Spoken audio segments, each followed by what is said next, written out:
Brett, a game where you guys led for most of the night, ended up losing in a shootout. I'm kind of curious what you sensed from Oklahoma City. I mean, obviously they're a team fighting for their playoff lives. I mean, did you sense a good level of desperation out of them sort of coming down the stretch there? Yeah, a little bit. We knew that they were going to come out playing. We thought they were going to start out better than they were today. We were able to get a couple of bounces early, make some plays, and get in the lead. But in the end of it, I don't think it was their desperation that really took over the game. It's just some things that we kind of allowed them to play into, and we kind of let that one slip away. What was it that you're concerned with, just in terms of what you might have allowed them down the stretch?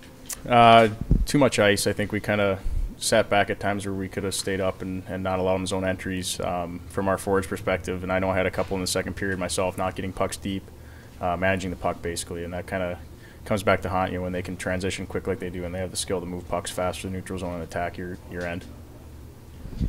Brett, now that you guys have clinched a playoff berth, how do you guys begin to transition to a playoff mode or playoff routine, especially considering how for so many of you guys it's your first sniff at pro hockey, pro postseason hockey?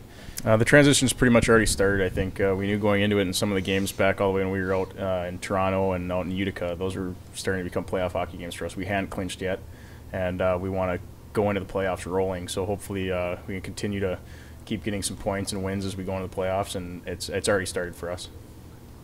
You got a 3-3 on the road. What are you guys going to do to use those games to prepare for your playoffs? Obviously, we want to just put ourselves in a good position. Come in. Those are, San Antonio's a physical team, a hard-playing team. They're not in it right now, so I don't know what they're going to have with their lineup and whatnot. But obviously, for us, the focus has to be on us. We need to stick to our game, hone in on our systems, and make sure that we're really prepared to go in as soon as the playoffs start. And then obviously, Texas as a team that we've had battles with that have had really topsy-turvy scores on either side a couple times, and them getting the better of us a couple times. And so something I'll check with them is our discipline. Like, obviously, when we played them, got into trouble, and they scored a lot of goals, and we took a lot of penalties, and they were able to put points up. So they're obviously going to be the big test. They're at the top of the West right now, and they're probably the best team going into it. So that'll be a good prepper before we go into our own series. Last question? Great. Thanks, Brett. Thanks.